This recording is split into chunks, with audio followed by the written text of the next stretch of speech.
AI is moving fast, faster than any technology shift we've seen in years. And that speed is reshaping how organizations create value. You've probably felt that in your own work already. As AI shows up in more places, the impact tends to follow a predictable path. 3 distinct phases that can show what it can do today and where it's headed next. The first phase is assistant. This is where most teams start.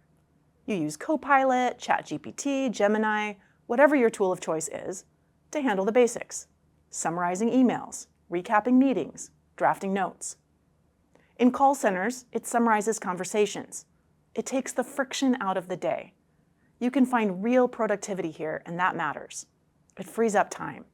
It lets you spend more of your energy talking to clients. The second phase is augmentation. This is where things get interesting. Augmentation puts the institutional knowledge of an entire firm at your fingertips in real time. Imagine you're on the phone with a client who's concerned about interest rates or inflation.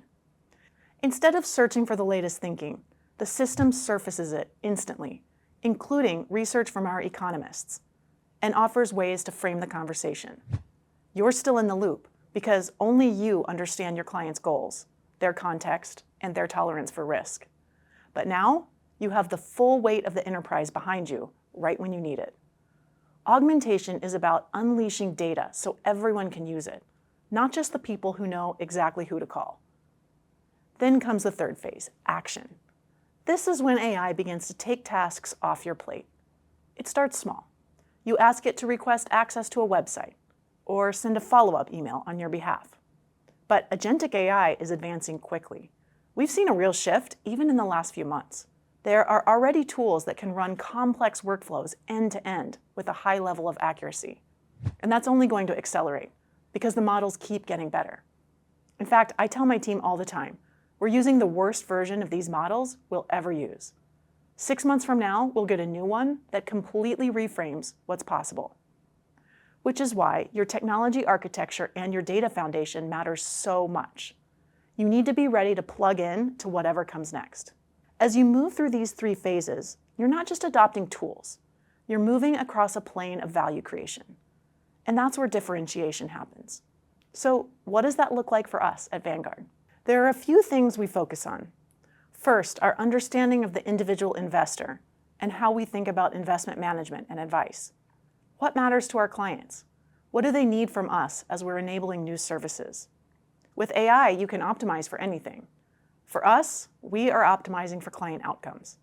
You just have to choose what you stand for and build models that reflect it. Second is the client experience. Whether it's opening an account, navigating a conversation, or completing a transaction, the experience has to scale. If you want to deliver consistent, high-quality client service without growing your team, technology has to carry that lift, and AI plays a major role. We're moving toward generative experiences.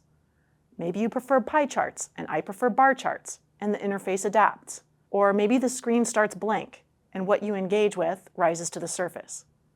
Behavioral science is already shaping what this looks like, and the potential is significant. And finally, we focus on our employees. We want our crew to be more productive and more effective so they can spend their time on the work that's uniquely human. If AI can clear the small tasks, then advisors can stay focused on what really matters, their clients. These are the strategic bets we're making, where we see AI fundamentally changing our industry. But with all of this, there's a dual responsibility. We work in a regulated environment. We have fiduciary duties. We can't just deploy capability because it exists. We have to balance the offensive side of value creation with the defensive side of responsible, compliant, secure AI. Those 2 sides have to move together. And when they do, you can scale confidently and deliver better outcomes for your clients and your business. If this helped you understand where AI is headed operationally, hit like so more people can find this video. And please subscribe so you don't miss the next video about how to innovate effectively in a regulated environment and what it takes to build AI that scales the right way. Thanks for watching.